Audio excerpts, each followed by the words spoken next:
السلام علیکم دوستوں، امید کرتا ہوں کہ آپ خیریت سے ہوں گے۔ سبسکرائب کیجئے میرے چینل کو اور بیل آئیکن ضرور دبائیں سب سے پہلے میرے ویڈیو دیکھنے کے لیے۔ جزاک اللہ خیر۔ السلام علیکم ورحمۃ اللہ وبرکاتہ۔ الحمد للہ رب العالمین والصلاة والسلام علی سید الانبیاء والمرسلین وعلی آلہ الطیبین الطاہرین واصحابہ الاکرمین اجمعین۔ اعوذ باللہ من الشیطان الرجیم، بسم اللہ الرحمن الرحیم۔ والذین معه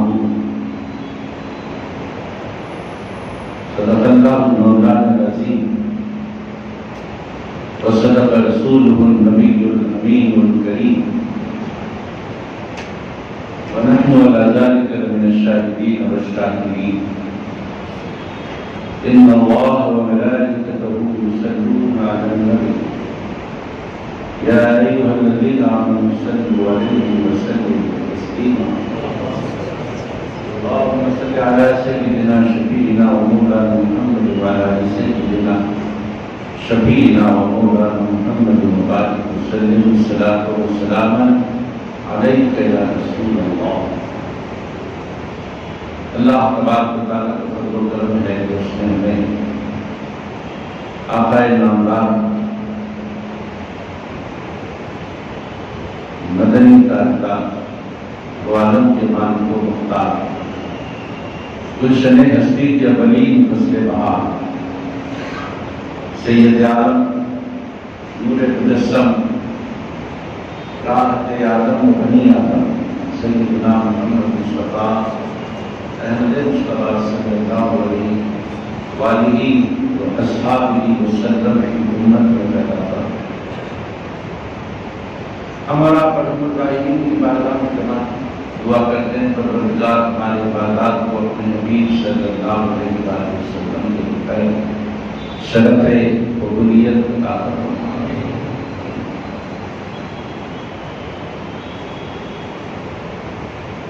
الحمدللہ اللہ رب العزت نے ہمیں ایسے گھر میں پیدا کیا جہاں پیدائش سے ہی ہمیں اسلام کا ماحول ملا۔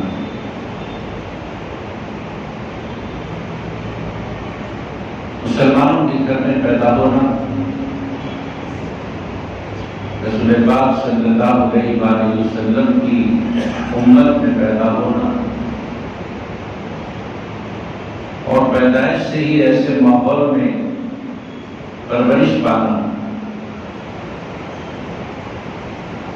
اللہ کا نام لیا جاتا ہو، اللہ کے رسول کا نام لیا جاتا ہو، اللہ اور اس کے رسول کی پیروی کی جاتی ہے، یہ ہمارے لیے خوش نصیبی کی بات ہے۔ وہ چاہتا تو ہمیں کسی مجوسی کے گھر میں، کسی بت پرست کے گھر میں،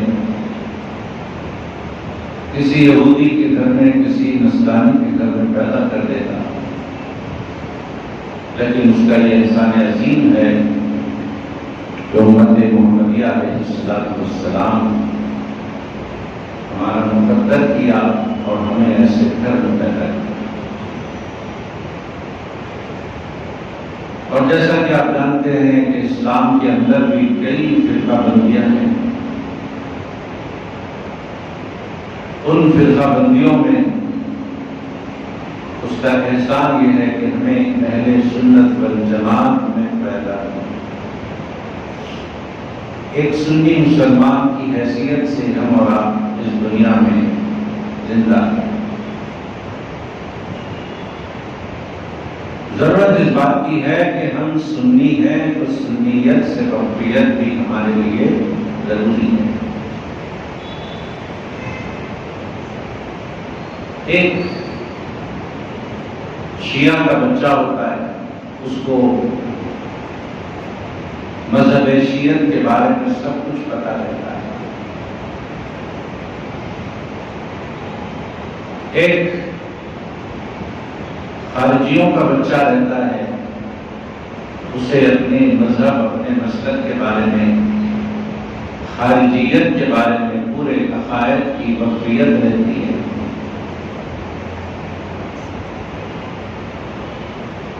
تو ہمیں بھی پوری قوت کے ساتھ، پوری توجہ کے ساتھ، پوری جستجو کے ساتھ، ہم سنی ہے تو اپنی نسلوں کو بھی سنیت کیا ہوتی ہے، سنیت سے وقفیت کروانا ہمارے لیے لازمی و ضروری ہے۔ ورنہ اگر ہم غافل رہیں گے تو کیا گارنٹی ہے کہ ہمارا بچہ سنیت پر قائم رہے گا؟ اگر ہم نے اسے بتایا نہیں کہ سنیت کیا ہے تو کوئی گارنٹی نہیں کہ وہ قائم رہے گا سنیت پر۔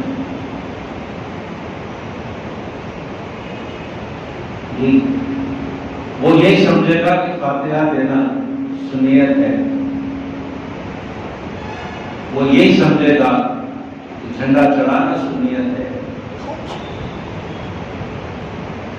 وہ یہی سمجھے گا کہ کسی ولی کی مزار کے چکر لگانا سنیت ہے،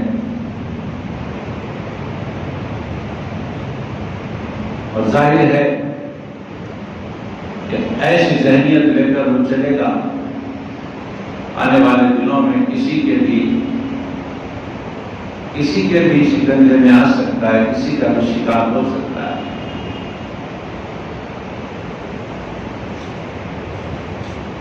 یاد رکھیں، فاتحہ دلانا سنیت، یہی اہل سنت والجماعت کی بنیاد ہے، ایسا نہیں۔ ذہنوں میں بٹھا لیں، دلوں میں بٹھا لیں اس بات کو۔ سرکار دو عالم صلی اللہ علیہ وآلہ وسلم کی سچی محبت رکھنا اور آپ کی شان میں اشارتاً کنایتاً بھی بے ادبی سے بچنے کا نام سنیت ہے۔ یہ سنیت، محبت رسول کا نام سنیت ہے۔ رسول پاک سے بے ادبی کرنے سے بچنے کا نام سنیت ہے۔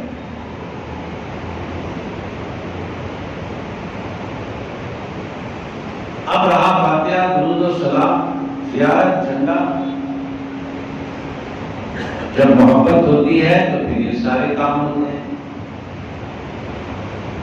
اصل چیز محبت رسول وہ ہے تو پھر یہ سارے کام چلتے ہیں۔ وہ اگر نہیں ہے تو پھر کوئی عمل قابل قبول نہیں ہوتا۔ حدیث پاک سن لیں، رسول کریم صلی اللہ علیہ وآلہ وسلم نے ارشاد فرمایا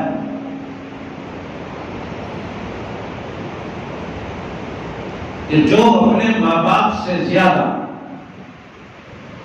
اپنی اولاد سے زیادہ اور سارے جہاں کے رشتوں سے زیادہ مجھ کو نہیں چاہتا، سرکار فرماتے ہیں وہ مومن نہیں ہو سکتا۔ محبت رسول اصلی ایمان، ماں باپ سے زیادہ چاہنا، اولاد سے زیادہ چاہنا، دوستوں سے زیادہ چاہنا، کاروبار تجارت سے زیادہ چاہنا، اپنے گھر اور اپنی جائیداد سے زیادہ چاہنا، ساری دنیا سے زیادہ چاہنا سرکار، یہ ہے اصل ایمان، اسی کا نام ہے محبت رسول۔ اور جب تک یہ نہ ہو کوئی مومن نہیں ہو سکتا، حدیث میں آ گیا۔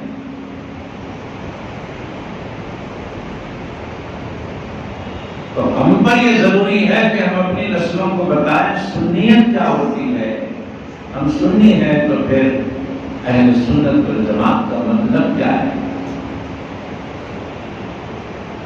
ہم نہیں سمجھائیں گے تو ہمارا بچہ کل کے دن شیعہ ہو جائے گا یا پھر خارجی ہو جائے گا، معتزلہ ہو جائے گا، کچھ بھی ہو سکتا ہے۔ لہذا ہم پہلے اس کے ذہن و دل میں یہ بٹھا دیں کہ ہم کیا ہیں۔ سنی بولتے کس کو؟ آج کل بہت گرما گرم بحثیں چل رہی ہیں یوٹیوب پر، فیس بک پر،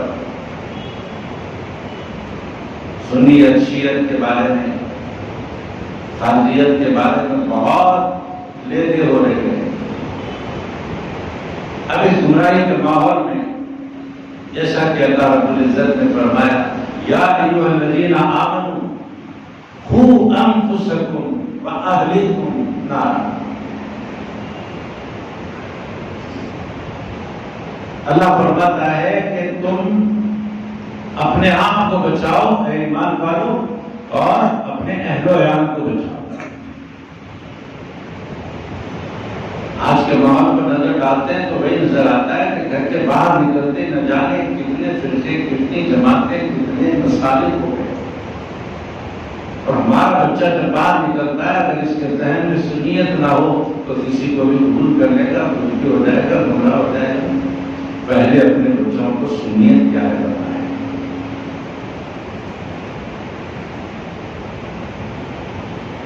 اہل سنت والجماعت وہ پاکیزہ جماعت ہے جس میں کسی بھی بزرگ شخصیت کی بے ادبی کا شائبہ بھی پایا نہیں جاتا۔ لفظ بے ادبی کسی بھی بزرگ شخصیت کی نہیں، نہ کسی نبی کی بے ادبی، نہ کسی ولی کی بے ادبی، نہ کسی صحابی کی بے ادبی، نہ کسی تابعی کی بے ادبی۔ کسی کی بے ادبی نہ کرنے والے کا نام سنی، ورنہ شیعہ فرقے میں دیکھو صحابہ کی بے ادبی ہو جاتی ہے، دھڑے سے صحابہ کو برا کہتے ہیں، نعوذ باللہ۔ خارجی اور معتزلہ کے پاس جا کر دیکھیے، اہل بیت اطہار کی بے ادبی دھڑے سے کرتے، سرکار کے گھر والوں کی، ان کے گھرانے کی بے ادبی کرنے دھڑے سے۔ آپ کو تعجب ہوگا کہ ایسا بھی ہوتا ہے، مگر کرتے ہیں۔ ہمارے بچے کہیں ایسے گستاخ نہ ہو جائیں، اس لیے سنیت کیا ہے وہ بتائیں اپنے بچوں کو۔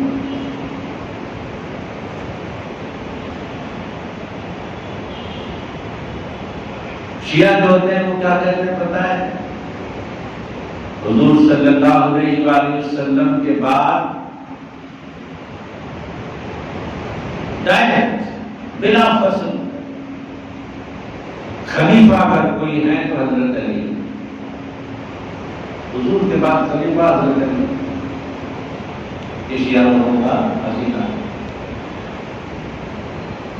ظاہر ہے کہ ہمارا بچہ جا کر اگر اس کی صحبت میں بیٹھے، اسکول گیا، وہاں پر شیعہ بچے اسٹوڈنٹس ہیں، اس کا ذہن بنا دیں گے۔ اس کو پہلے سے کچھ پتا نہیں ہے نا، ہم نے سکھایا نہیں ہے، تو یہ بھٹک رہے گا، یہ بھی وہی پٹی پڑے گا۔ تو پہلے سے ہم اپنے بچوں کو یہ بتا دیں بیٹا ہم سنی ہیں، اور سنیوں کا جو عقیدہ ہے ترتیب خلافت کے اعتبار سے اس میں پہلے خلیفہ حضرت سیدنا ابوبکر صدیق رضی اللہ عنہ، دوسرے خلیفہ حضرت سیدنا عمر فاروق رضی اللہ عنہ، تیسرے خلیفہ حضرت سیدنا عثمان غنی رضی اللہ عنہ، چوتھے خلیفہ ترتیب خلافت کے اعتبار سے حضرت سیدنا علی مرتضی رضی اللہ تعالیٰ عنہ۔ یہ خلافت کی ترتیب ہے، بچے کو پہلے سے معلوم ہے۔ اب شیعہ اگر سر پٹک دے تو ہمارا بچہ ماننے کو تیار نہیں ہوگا، کیونکہ اس کی گٹی میں خلفائے راشدین کی ترتیب پہلے سے آ چکی۔ بچہ بن گیا ہمارا،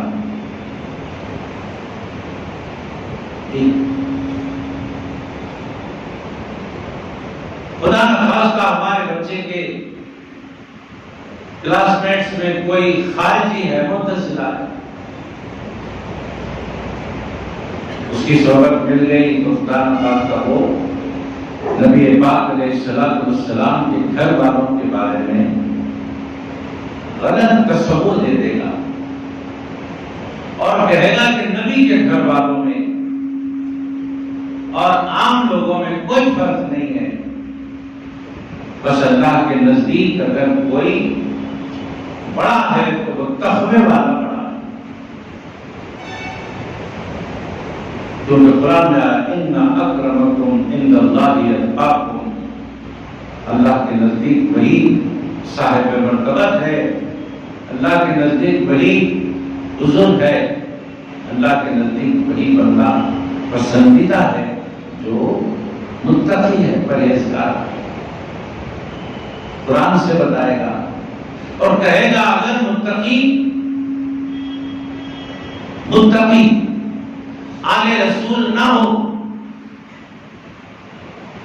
تو بھی اس کا درجہ آل رسول سے بڑا ہوگا۔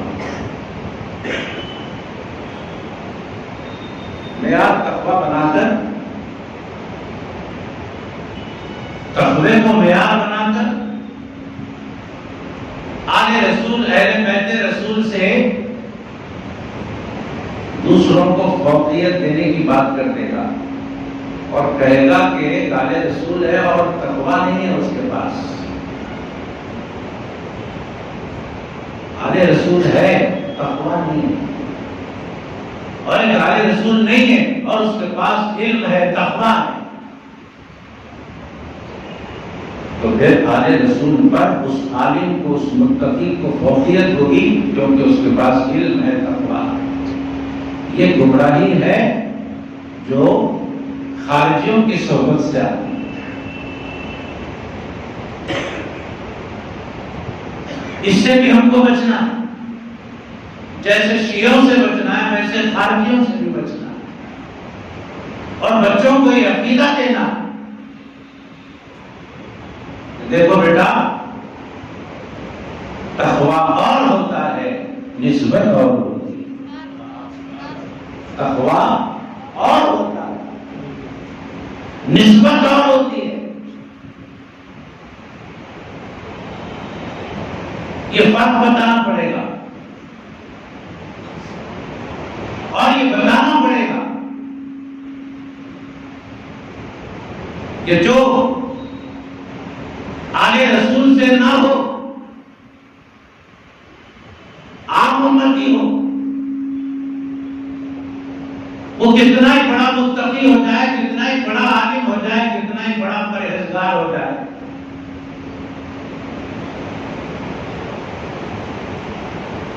اگر وہ ذرا سا بھی آل رسول کے بارے میں ذرا سا بھی بے ادبی کر لیتا ہے، جانتے ہو اس کا تقویٰ، اس کا علم سب بیکار ہو جاتا ہے۔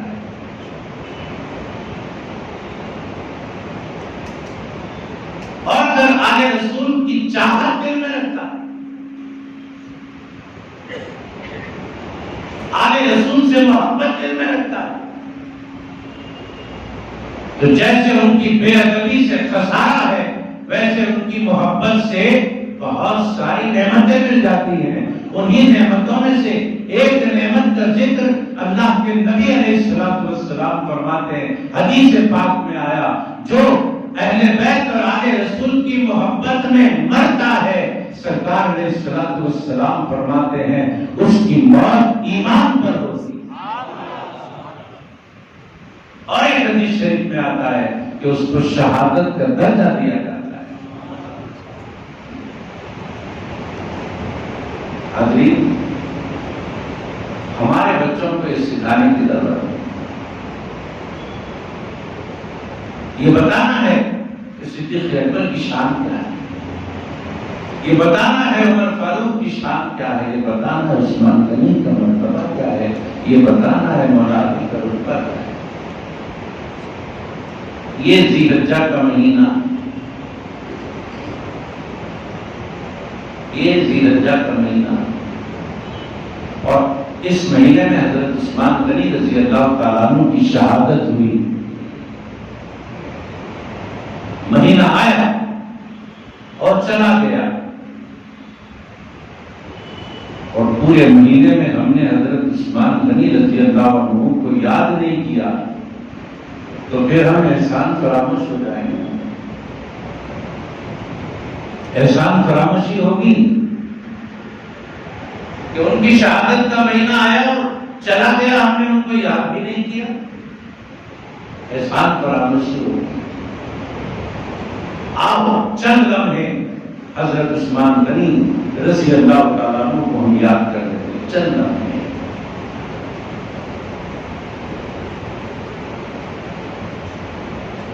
حضرت سیدنا عثمان غنی رضی اللہ تعالیٰ عنہ رشتے کے اعتبار سے حضرت عبد المطلب کے رضی اللہ تعالیٰ نواسے ہوتے ہیں۔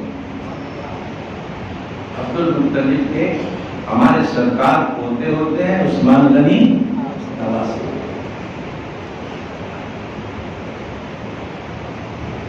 یہ نسبت ہے رشتہ داری کی، اور محبت سرور کائنات صلی اللہ علیہ وآلہ وسلم فرماتے عثمان غنی رضی اللہ عنہ کے بارے میں کہ ہر نبی کا ایک دوست ہوتا ہے اور جنت میں میرا دوست عثمان ہوگا۔ ہمارے سرکار فرمائے، کیا شان ہے حضرت عثمان غنی رضی اللہ عنہ۔ جب ہمارے نبی علیہ السلام نے اسلام کے خاطر مالی مدد کرنے کے لیے آواز دی تو سب سے پہلے حضرت عثمان۔ غزوہ تبوک کا موقع آیا، آقا علیہ السلام نے فرمایا ہے کوئی جو اسلام کی خاطر مالی مدد کرے؟ حضرت عثمان غنی رضی اللہ تعالیٰ عنہ اٹھے، عرض کی حضور 300 اونٹ مال و اسباب کے ساتھ میں راہ خدا میں دیتا ہوں۔ خالی اونٹ نہیں، اونٹوں پر مال و اسباب بھرا ہوا۔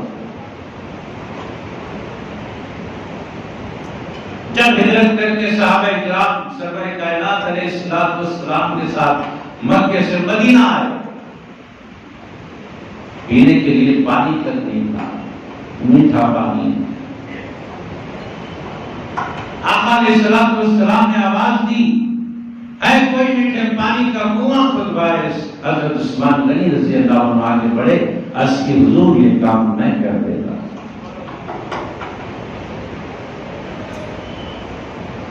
مسجد نبوی شریف رقبے کے اعتبار سے چھوٹی تھی، میں عرض کر رہا ہوں رقبے کے اعتبار سے، تعمیری رقبے کے اعتبار سے چھوٹی تھی۔ اس کی توسیع کا وقت آیا، سرکار علیہ السلام نے فرمایا مسجد چھوٹی ہے، اس کو بڑی کون کرے گا؟ حضرت عثمان غنی رضی اللہ عنہ نے عرض کی اس مسجد کی توسیع کی ذمہ داری بھی میں قبول کرتا ہوں۔ یہی وہ مسجد نبوی شریف ہے جو بڑھتے بڑھتے بڑھتے بڑھتے آج اتنی بڑی ہو گئی۔ آپ سب جانتے ہیں کہ کتنی بڑی مسجد ہو گئی، کتنے ہزار کتنے لاکھ لوگ نماز پڑھ سکتے ہیں۔ اور اسی مسجد کے بارے میں اللہ کے نبی علیہ السلام نے فرمایا کہ اگر یہ مسجد بڑھتے بڑھتے بڑھتے بڑھتے احد پہاڑ تک چلے جائے تب بھی وہ یہی مسجد ہے، مسجد یہ میری مسجد ہے، اور نہ جانے کتنی اس میں توسیع ہوگی پتہ نہیں۔ اللہ گرامی عثمان غنی رضی اللہ تعالیٰ عنہ کا معاملہ ہے۔ آخری بات عرض کر دیتا ہوں، انشاءاللہ تعالیٰ آنے والے جمعہ سے وقت ہمارے اس بیان کا اور بڑھے گا، کیونکہ حالات کے حساب سے مختصر بیان ہو رہا تھا ابھی تک. اب ایسی سختیاں تو ہیں نہیں. انشاءاللہ آنے والے جمعہ سے آپ لوگ 1 بجے جمع ہو جائیے. انشاءاللہ 1 بجے بیان شروع کریں گے. اب جیسے وقت ہمارے پاس کچھ بولنے سننے کے لیے کم ہے، وہ آنے والے جمعہ سے شکایت نہیں رہے گی.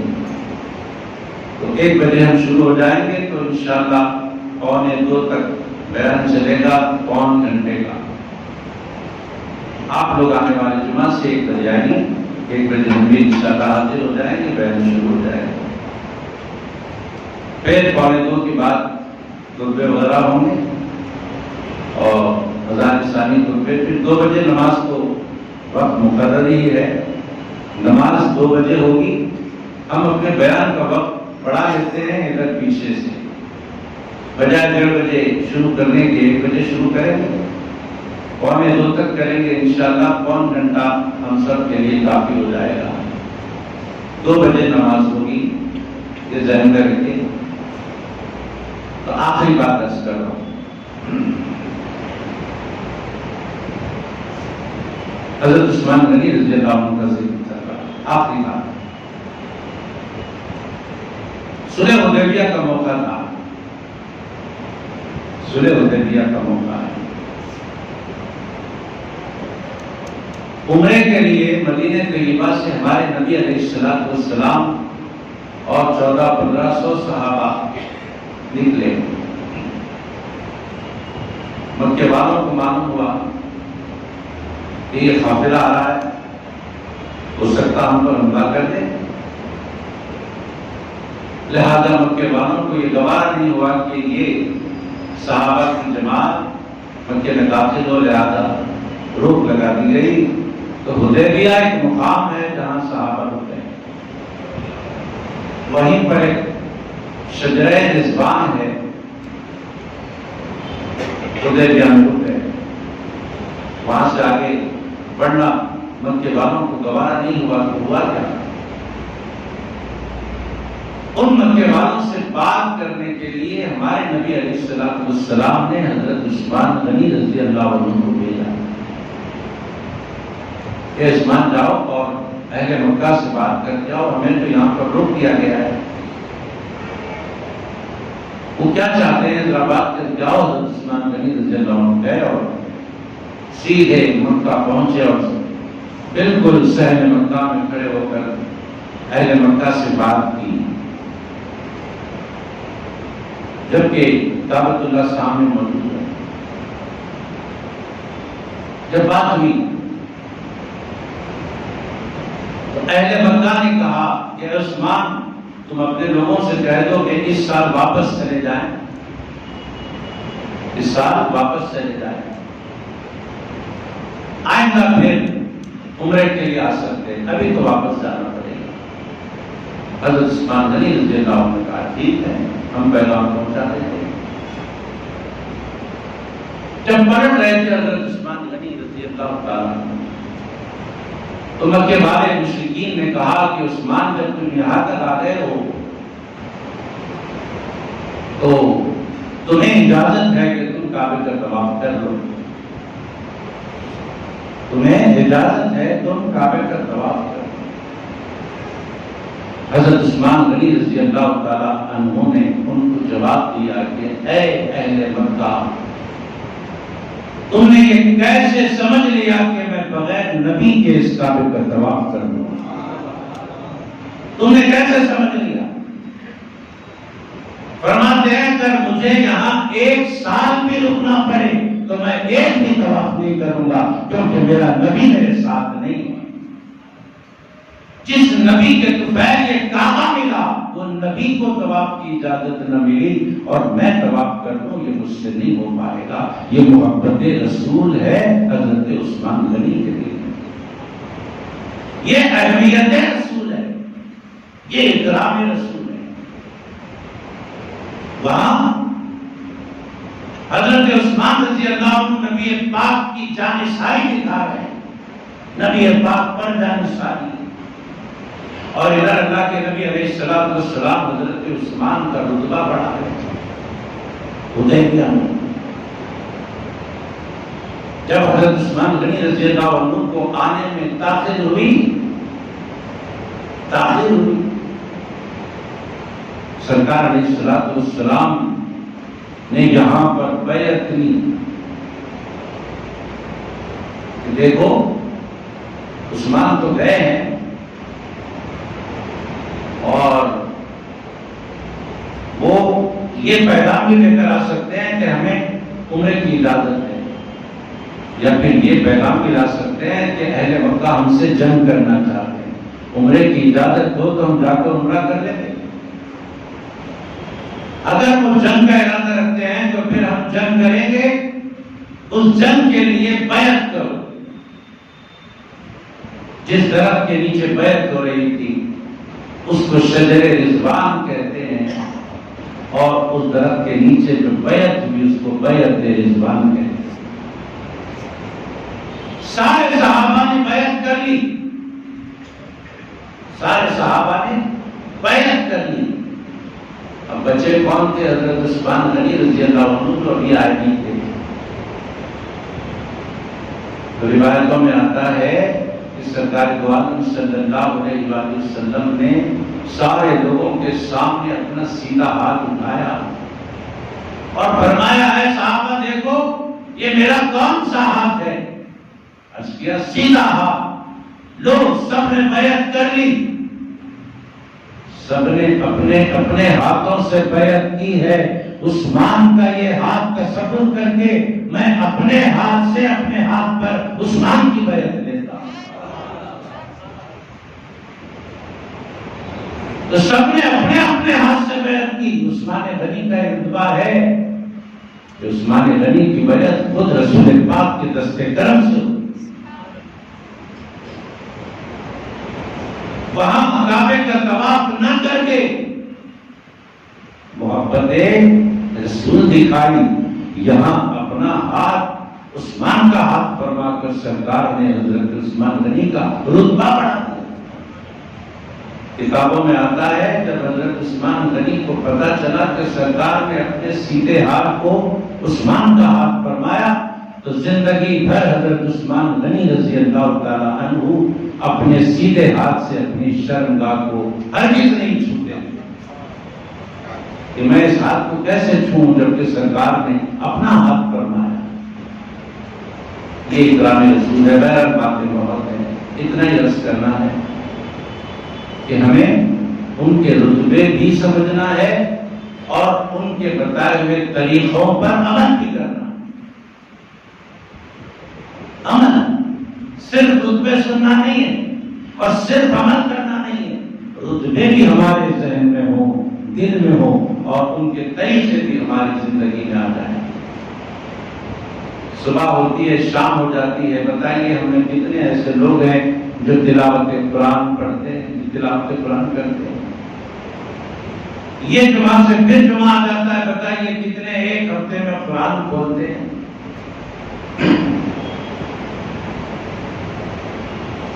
ہر ایک اپنا اپنا جائزہ لے، میں آپ کے بارے میں نہیں بولتا، آپ میرے بارے میں مت بولیے، ہر ایک اپنا اپنا جائزہ لیجیے کہ ہم قرآن کو روزانہ کھولتے ہیں یا ہفتے میں ایک بار کھولتے ہیں یا مہینے میں ایک بار کھولتے ہیں، ہمارا رشتہ قرآن سے کتنا ہے؟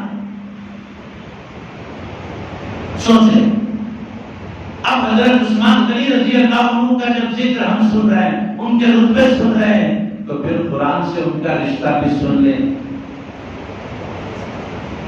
کہ جب وہ شہید ہوئے تو اس حالت میں شہید ہوئے کہ وہ قرآن کی تلاوت کر رہے تھے، اور جب ان کے خون کے قطرے اچھل کر گرے تو قرآن پاک کے ان لفظوں پر گرے جہاں لکھا تھا فَسَيَكْفِيكَهُمُ اللَّهُ۔ آج بھی وہ قرآن کا نسخہ آج بھی موجود ہے، وہ خون کے قطروں کی رنگینی آج بھی موجود ہے۔ عزیز، بڑے بزرگوں کے تذکرے سننا، ان کی کرامتیں سننا اور پھر ان کے طریقے پر چلنا، یہ دو باتیں اپنے اوپر جو لازم کر لیتا ہے دنیا و آخرت میں کامیاب ہوتا ہے۔ اللہ سے دعا کرتے ہیں پروردگار جو کچھ کہا گیا سنا گیا اس پر عمل کی توفیق عطا فرمائے۔ اے اللہ ہم سب کو صحابہ کرام رضوان اللہ علیہم کے طریقوں پر عمل کرنے کی توفیق عطا فرما۔ اے اللہ یہ جو وائرس مہلک چل رہا ہے، پروردگار اس مہلک وائرس سے ہم سب کو محفوظ کرنا، جلد سے جلد اس کا خاتمہ کرنا۔ صلی اللہ تعالیٰ علیہ وسلم ولو عشیز محمد والدی وصحابہ الحمدللہ رب العالمین۔ محمد افروز چاند سلطان عامناتی مقبول قریشی، اللہ ان سب کو صحت کاملہ عطا فرمائے۔ اور ایک ہمارے حیدرآباد کی مشہور و معروف شخصیت مولانا سید کاظم پاشا قادری الموسوی جو دواخانے میں شریک ہیں، علیل ہیں، اللہ تعالیٰ ان کو صحت و عافیت کے ساتھ لمبی عمر عطا فرمائے۔